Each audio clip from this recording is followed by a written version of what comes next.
I never knew that he knew. But hear me out. I can fix this. She got served, ghosted, humiliated, and ended up stalking her ex-husband. This episode covers the perspective of the cheating wife from the best Reddit story of 2025 that was covered on this channel. For the ones curious, link is added in the description. For the ones ready, just sit back, relax, and you be the judge.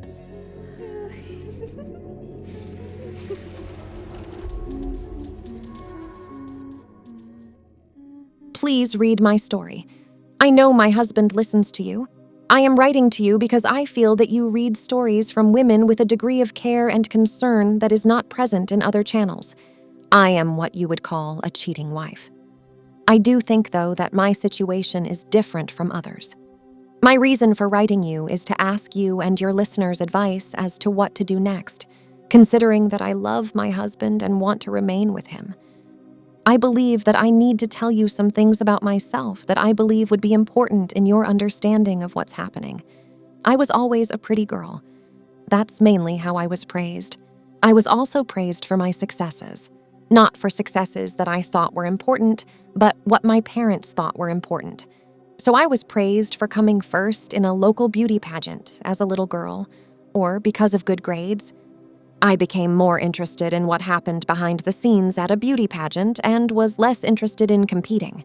I started to help the other girls and moms behind the scenes when I was a young teenager and was praised and even paid for what I did.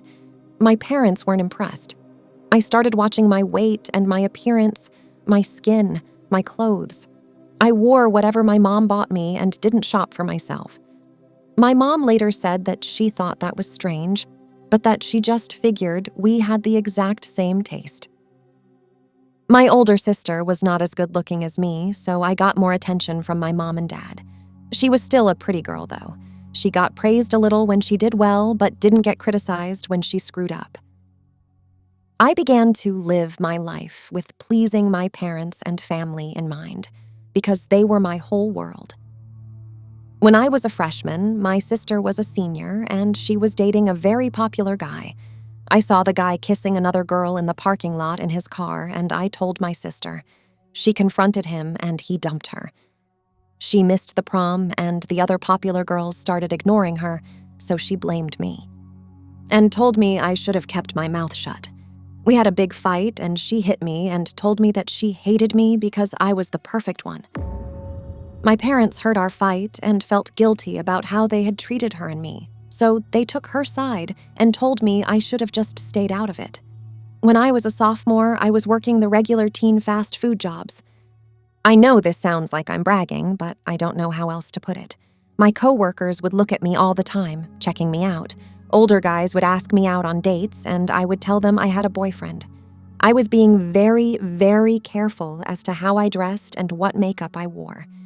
There was one boy that I liked. He was a skinny, pale guy and very introverted. Like me, he was smart and sweet. I introduced him to my parents, but they didn't like him. They thought he was on drugs and he didn't look them in the eye. I found my high school boyfriend, Mark, after that. He was not as shy, but he was humble. He was a senior and he was on the swim diving team.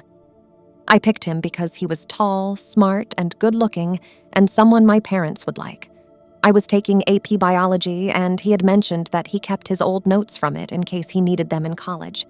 I saw that as a way to get to know him. So I dressed up and did my makeup and went over to his house and photographed his notes with my phone, and then I just sat there and talked with him and flirted until he got the clue to ask me out. He didn't. So I ended up asking him out, and he said yes. I still don't know how I was able to do that. I learned that Mark was shy and self-conscious. All the girls wanted him to ask them out, but he never said anything. They thought he was stuck up, but I knew that he was shy like me. I could recognize it. The thing that I found out was that he was so funny. He made me laugh so much and made me feel so good. I fell deeply in love with him, like he was my food and water and breath. I loved him so much. I wanted him to be proud of me, so I started dressing up in school and looking good so that he'd be proud of me. He was. I could tell that other girls were jealous, and he started getting hit on by them, but he was so clueless he didn't realize that they were hitting on him. After he graduated, Mark got a diving scholarship to a university in the same city we lived in and studied computers. I went to a technical college to get a certification in the type of stuff I wanted to do. I could have gone to college, but I really love cosmetology and helping women look their best. I like that I worked mainly with women and not men, because working with men always made me uncomfortable. I got my certifications within 3 years and started working at an upscale local salon. I was able to be successful really quickly because of my looks. That's where I met Jenny, my best friend. She was a nail tech at the salon. Midway through college, Mark asked me to marry him, and I was so happy. Whenever Mark praised me for doing well, I'd feel this rush of butterflies in my stomach, and I'd be so happy. My parents helped me start my own business, and Mark was so impressed with me. I was breaking even and keeping busy.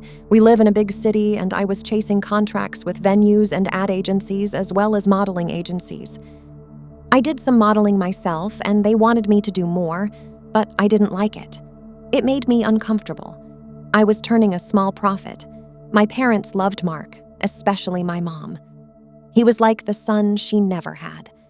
After Mark's mom died, he got closer with my mom as well. Mark's very handy and helped my mom and dad with house projects as well as any computer problems they had. My sister had got married by this time, but they didn't like her husband as much as Mark. They started liking him when my sister had their little girl, though. Our relationship had improved too. When Mark's mom died, his dad moved to Florida to retire, and he let us live in Mark's family's house rent-free. So we were able to save money for paying off student loans and building up our savings. Then COVID hit in my business, being non-essential, and a service business had to shut down for a while. I had to keep my 2 workers on staff happy, so I ended up emptying our $12,000 emergency fund to keep my business open. I didn't tell my husband because I didn't want him to see that I was struggling. I couldn't stand seeing him be disappointed in me for this. He never checked the amounts. I had taken out some before and replaced it, and he hadn't said anything. He found out the next day, and we had a big fight over it. He ended up putting alerts on all the accounts so that we'd get notifications for anything happening. I couldn't use the emergency fund anymore. In 2022, I started having cash flow problems with my business again. I didn't want my husband or parents to know. All of my happiness was because of the fact that they were so proud and happy about my success, and I really craved their praise. That's where John comes in. He's someone I did business with. He was a successful small business owner and owned many small businesses in the city we lived in, one of which was a venue that many of my clients used. He was in his late 40s, and I was in my mid-20s. I didn't think anything of it because he was almost as old as my dad, and he was married to a beautiful woman and had 3 kids. He started mentoring me in small business, and I learned a lot. We were good friends, and he was very charming. He began to help me pay my bills with my business, just a little bit here and there to keep me from going under, not a major investment of money. In return, I started to do personal assistant work. I'd do errands for him and arrange appointments and meetings. Eventually, he gave me my own credit card so that I could go make these purchases for him and it would be billed to his business. The card was in my name, so there would not be any issues with me using it for large purchases. He told me I could go ahead and use it to keep my doors open, but don't go crazy with it. He introduced me to suppliers, potential clients such as ad agencies and modeling agencies. He introduced me to photographers and even the local news people. I was his protege and assistant. Meanwhile, I felt terrible because even though I had got more clients and business, it was John who was keeping my doors open, and I didn't tell my parents or husband. My husband would praise me and tell me how great I am and how proud he was, and it would make me feel terrible. I was lying to him about why I was in business.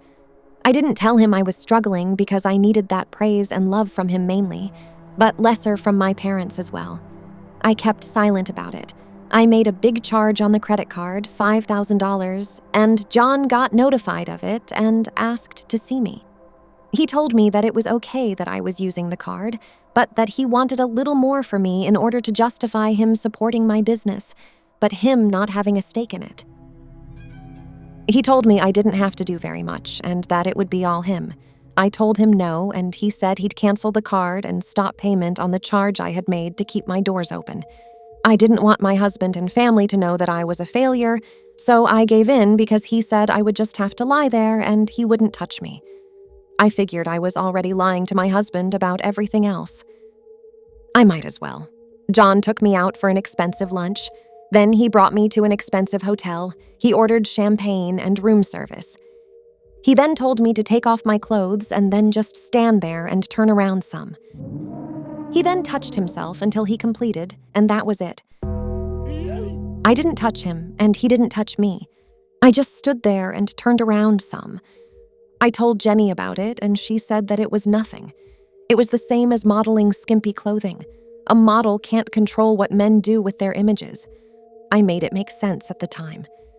She told me not to antagonize John and that my husband would divorce me if he found out. He started telling me to buy sexy underwear and outfits and costumes, and I would use his card to do so. I felt a thrill that this older, established millionaire was so into me.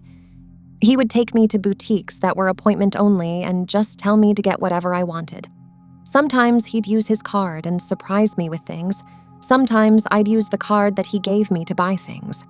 I would buy gifts for my husband, expensive clothes, date nights, a watch, a chain, expensive leather shoes, trainers, brand name casual and business clothes. He didn't know it was expensive clothing because he doesn't keep up with that kind of stuff. I would gas up our cars, pay utility bills, buy groceries from high-end markets. At one point, my family invited John's family to their big annual 4th of July party because he was helping me so much. I met his wife and his kids, and I felt sick. She was so nice, and she was beautiful. My husband Mark shook John's hand and thanked him for helping me. I had to go off privately and hide and cry. It made me sick. Mark was so happy I was paying for things. It took the pressure off of him. I'd wear the outfits John bought for me for Mark, and I'd have a lot of sex with him because I felt guilty. I always gave him more than I gave John. More passion, more of my body. I'd do everything in and out of the bedroom. I cooked more. I cleaned more. I was so tired all the time, but I pretended not to be. Mark would tell me he loved me and he was so proud of me, and I'd get so high off of that until I remembered I was lying to him. In the hotel room, more and more boundaries were crossed. We had started going in April. It progressed to me stripping off my clothes completely, to me touching myself, to me touching him first with my hands and then my mouth. Finally, in August, we were having sex. He said he had a vasectomy, but I made him wear condoms. He started taking off the condoms in the middle of sex. I protested, but not enough. Jenny kept supporting me and making me feel better about it all. Looking back, she really enabled my affair.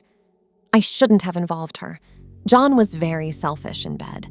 At first, the power that I had over John made me excited, but that stopped pretty soon. It turned into like a job that I hated. I had to do it, though.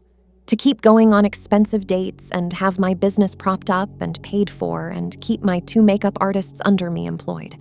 I'd tell myself that this was the business me, the important part of me that everyone I loved, appreciated, was separate from her. After every session with John, I'd feel so terrible. I would go home and seduce my husband and finally feel something physically from the man I loved. I never loved John. Not once. All of the contacts and contracts I got through John started to pay off in August, September. My salon started to make money on its own, and I didn't need John's money anymore for my business. I would still use the card as instructed by John to pay for hotels and our lunches. I was hinting to John that we should end this thing because my husband and I wanted to start a family next year. I was 28 and my husband was 30. I wanted to start having kids before I was 30. The turning point came in early September. I was out to lunch at an expensive members-only club with John and a friend of his who was retired and in his late 60s/early 70s. John excused himself to the men's room, and I was alone with his friend. His friend asked me if he could get on my schedule. He said that he could take care of me like John. I was so grossed out. It was then that I realized that John thought of me as a prostitute, and he was introducing me to his friends like that. I started crying uncontrollably, and John took me home and asked me what was wrong. I told him, and he called up his friend and cussed him out in front of me over the phone and told me he wouldn't talk to him again. It was too late, though. I knew what I was. I told John I needed to stop, and he started getting angry with me. He told me that he was the one who told me to stop or go. He said that what could be given could be taken away. I stopped spending any money on his card. I only used it for the hotel rooms, the restaurants, and once for Christmas gifts for my family. When we were together, I would just take off my clothes and lie down and not do anything. I figured he'd get tired of me. I didn't respond at all. John got more frustrated and sent me more gifts. It was hard to hide it from Mark. I saw Mark reading a book about improving your marriage. Did I slip up? I was paying more attention to him than ever before. Then he sat me down and told me that he wanted to be a better husband. I almost started crying right there. He said he wanted to ask me something and that I needed to be truthful. I was so scared then. He asked me if I thought he was abusive. I told him of course not. He asked me if I thought he ever cheated on me. I told him no, and I tried to not cry. I kept it together. He asked me what he could do to be a better husband to me. I told him what I thought he wanted to hear and that we should be more physically intimate more often. He thanked me and told me he would work on our marriage. In December, Mark started behaving differently. Not much changed, but he just seemed different. On Christmas Eve day, John sent me an expensive bracelet. The gift didn't say who it was from. I thought it was my husband who gave it to me, but he said he didn't. I tried to play it off like it was a gift from a rich customer whose wedding I was doing on the 28th. I actually was doing a wedding on the 28th, but I knew John sent it. Mark smiled and nodded his head, and everyone seemed to believe me. I later snuck out to the backyard and called John and yelled at him that I almost got caught with this and to stop sending me gifts. I was doing a wedding on the 4th of January for a client John had introduced me to. Every New Year's Eve, me and my husband would make it a point to kiss at the countdown. All during the day, John was messaging me, telling me to go to the bride's family's New Year's Eve party and to meet him there. I kept telling him no, and he kept texting and texting, finally telling me he would confess his love for me to his wife and my husband. I caved and met him at the party. I got drunk. I had booked a hotel for John and me at his insistence for New York. I told him I had to be home before midnight, and he agreed. When we left the party, I was too drunk to drive, so John drove me to the hotel. Only we didn't go to the hotel at all. He took me home to his huge house and FaceTimed his wife during the countdown while I stood there pleading with him to take me back to my car. He said he wanted to prove that he loved me best by having sex with me in his marital bed. I was scared, so I lied down and let him. Afterwards, he took me to my car, and I had sobered up some, so I went home. It was long after the countdown, and I just cried and cried in front of my husband. I had missed it. He said it was okay, but that I was crying too much for just missing the countdown. I told him I loved him so much and kissed him, but he looked at me and asked me if I was cheating on him. I was so shocked at the time. I couldn't believe it. I told him no, that I was just upset about the countdown, and I was shocked about him accusing me. He shrugged it off and played it like he wasn't serious, but I knew that he at least suspected something. Later on in the week, I called up John and screamed at him about Christmas and New Year's, and I told him I didn't care that it was over. I told him that it had stopped being fun for me a long time ago. I told him about my husband accusing me, and John got very paranoid and asked me if Mark knew it was him. I said he hadn't mentioned John, and he said that I should just calm down and that as long as I use the card, we should be okay, and there's no trail that my husband could find in our records. I told him about my husband and I getting pregnant next year. He ignored me and asked me if I wanted to go shopping. I hung up on him. Jenny told me not to embarrass or antagonize John because he could really hurt me personally and professionally if he had a mind to do so. She also told me that she knew my husband and he would absolutely divorce me if he found out, so I should keep it a secret. John kept texting me and I blocked him. I was so tired of this. I just wanted to ignore him and make it all go away. I was trying to tell my husband how much I appreciated him. I complimented him on how good he looked to me and how much I appreciated him and all he did. I bought him a new computer and I seduced him. But he wouldn't make love with me because he said layoffs were coming at his work and he was afraid for our future. I believed him and kept showing him I loved him. I started planning a luxury trip to this place in Europe where we always wanted to go. I told him that's where we'd go and conceive our first child, and he smiled and told me he loved me and that it was a great plan. But he didn't pay a lot of attention. He was so distracted. One time I saw he'd been crying and he told me it was because he missed his mother. I was desperate. I kept hugging him and telling him I loved him. I didn't want to go to work. He laughed and told me not to be stupid and to go to work or I'd lose what I'd worked for. I didn't work for it. I hated myself so much. I hated what I did and I knew that I had to tell him, but I delayed it. I kept delaying what I knew I had to do because I didn't want to lose him. He was my everything. On Valentine's Day, John left me a dozen roses in a gift bag at my salon, and I was so angry that I threw it all in the dumpster without even looking. I called up John and we met in the parking lot of the hotel we usually went to. We had a long conversation where he talked about how he loved me and wanted to be with me, but I told him that I didn't want to divorce my husband. John told me he could set me up in my own luxury place and pay for everything that I wouldn't have to work anymore. I told him I loved my husband and wanted to start a family with him. He threatened me and told me he'd tell my husband and his wife. I said, go ahead. I called his bluff and he was bluffing. He asked if we could go to the hotel room one last time and I said no. As I was leaving, he went in for a kiss and I kissed him, but not passionately, and shoved him off of me when he wanted more. I left him and it sounded like he was crying. I immediately called my husband after I left and told him I loved him. A week later, when I was working at my salon, a man walked in and threw a manila envelope down and told me I was being served with divorce papers.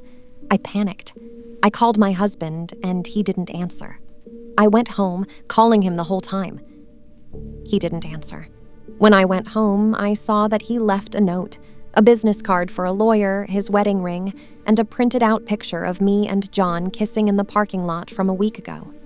The note said we were getting a divorce and that I betrayed him and he couldn't forgive me. He told me to get a lawyer to communicate between us. He told me that if I was sorry, I'd give him a generous, easy divorce. He ended it with, I would have loved you for the rest of my life. I remember that, and it still makes me cry.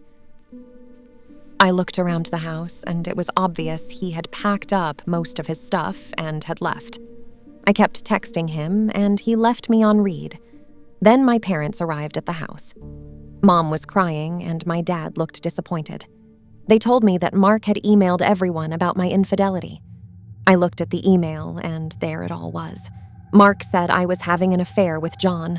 I had done so for 9 months. There was a picture of me and John kissing at the hotel parking lot. There was a picture of the Valentine's Day card. In it, John wrote how he missed my body and dirty things about what we did.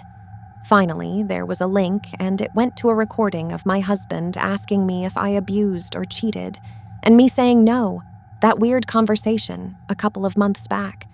I kept texting him.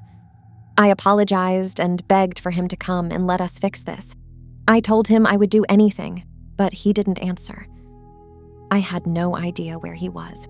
I was angry and embarrassed that he told my family and some of our friends. My dad and my brother-in-law asked me about the affair.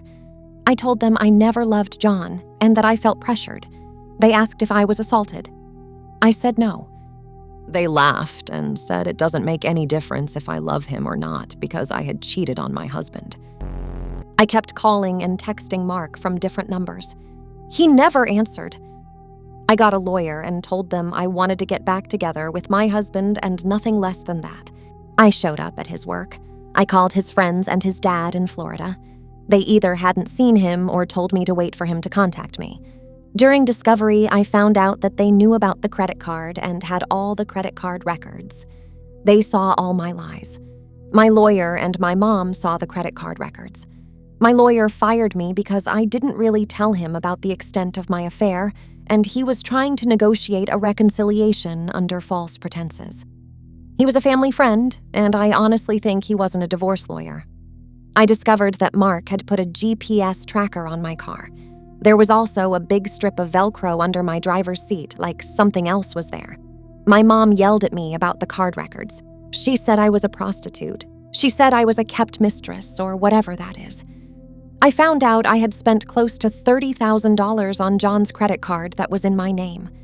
I learned that Mark had informed Jenny's husband that she had helped me with my affair, which wasn't true. Jenny told me she couldn't talk with me anymore and that she and her husband were having major marriage issues.